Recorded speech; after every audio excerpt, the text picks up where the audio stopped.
Fiti ni asese ni din and your friend saying mechanic. Sana prophet kumichacha ma sesa me YouTube no baby a me hwe bia ma change afro and maba too much GH. Hwe na prophet kumichacha me so me hwe.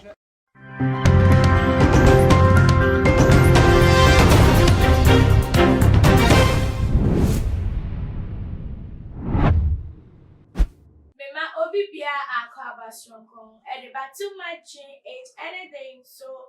munya ba muso for Mexican and in some way circulate to my mobile so mona in Segana had a ban a D4 dear woman no equate as san say D4 my mu dear Danny that will become my mu now any name so no a young come chef frank I 2021 dear I can say your many bed done kakresan say a year a different donor say ya bomb which a year 2020 and any saying a year election you campaign running just saying your course and conscious the better than in your bemunity and bemutino now mutin dear and that crab. Now I know na asa I can hook him therefore full floor crab beto jano a year kumasi based prophet.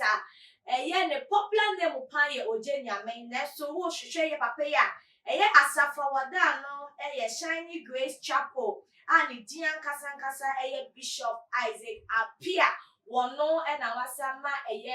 another revelations afa 2021 na only dia wode beto dwane say 2021 si anhwe ya NPP guru pa ebewu efri atiasefo asase so na etie for mama mbonra ensem dentia wodi nenum nsem ana wodi revelations abeto dwane say was it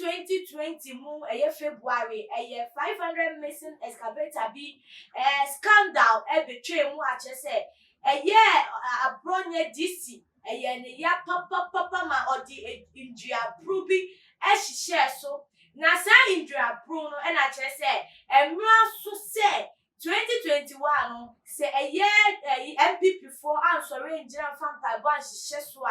yes eduabon na wo boy no sunsunsanso ebebe ma na sunsunsanso ebeye eduma na tiefo ma me fan to just senia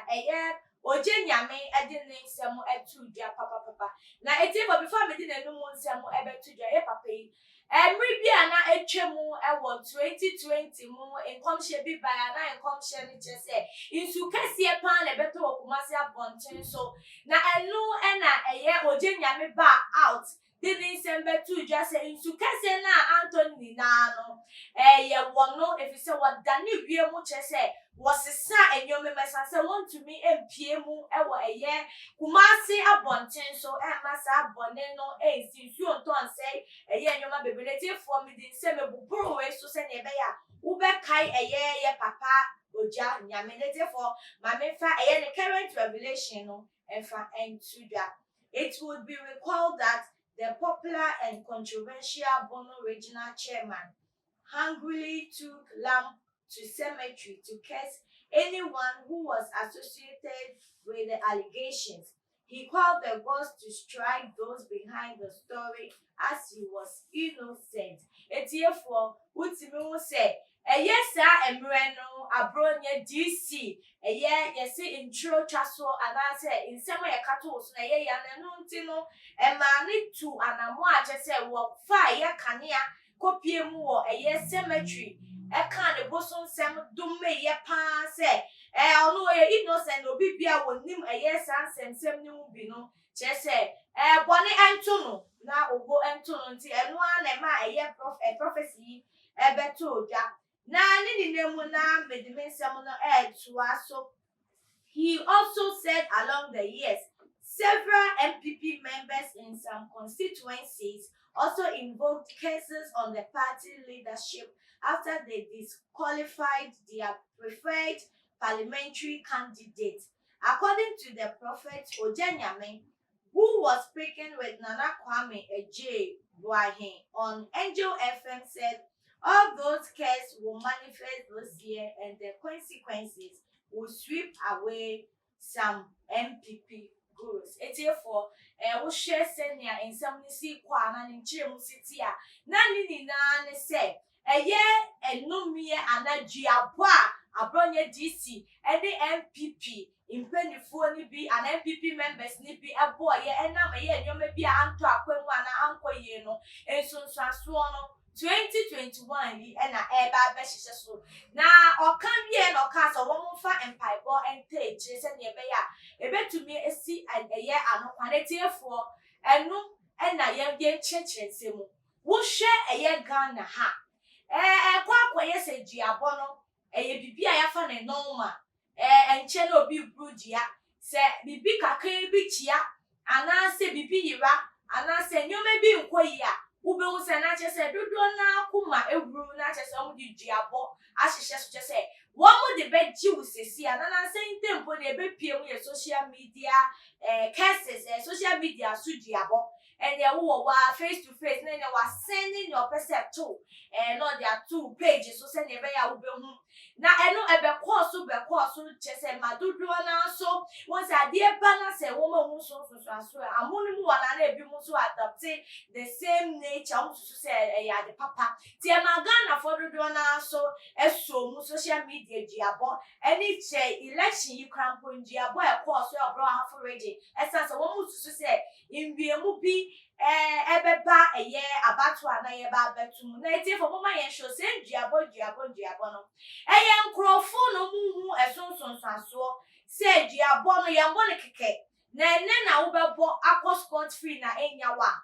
wo kire bi no ebetumi adane aba wo awoso na enu nti na ema mo bru se diabo na ana se wo munim eye implications e wo so wo munim se diabo enye diabo no wo bo na bia na asem na wo free say e factual anti no wo gina so abo na bia yentisa na jese wa bo modern abroad ya no china sese no wo tu bobo banya esa dare ba wa wo so na asa twa ne na asa dare ne nya ba wa wo so eni wo fie so na se na esi tie bia diabo no esi emu se nya de papa and found e bia bibi ebetu mpofri mu intro bia eye okobra ni bi betwa to so anasa na mo bia wo betu adodo besusu se enyi nti no wo mo be jeje wo wrong video abode enya ade aye de bobra esanse wo yo bia wo bojia kai wo se diabo na le becheche ese ne mo twese kan no wo wo se kan ya no na wo hwe eye wo difuo yi prophecy a wo de betu da na se wo betenete na wo be jeje a yes ni mana woni mu se akoba se ya Abronye DC no wakeka ensem bi afa yes ka beta no ba na bebe mu na wo kebi ana se so ampa revelations awanya na wode aba betu ya ne tiefo se de sitie bia no me de mesem ni besi se diabode enye na se wo so odifo yin se mo de betu de no kro se enye no kro se pedestrian se den yo diabonya de papa ye se oman ye de chichi oman ana ye encourage ana ye so ensan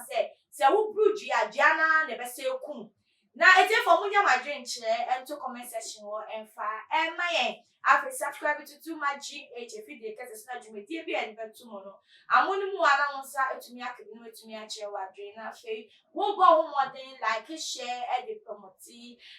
to my GH video kase yi na etefo ye wondwume ko amuso ya tin mama Juliet Ventures oba pese wo kitchen we ye nika na won kwase tapoli ni wo ma de abomode afa mama Juliet na ma no beboa ama wo kitchen wo fie aye lovely afi loan master Emma loan within 24 hours nyawunya ne se wo ye government work and affordability loan master beboa mo when your urgent money for urgent project no rate ni so there that form say bokwam terms and conditions so you're flexible etie for munya ba message call and think it away be so mo that's ne ye be san issue makwa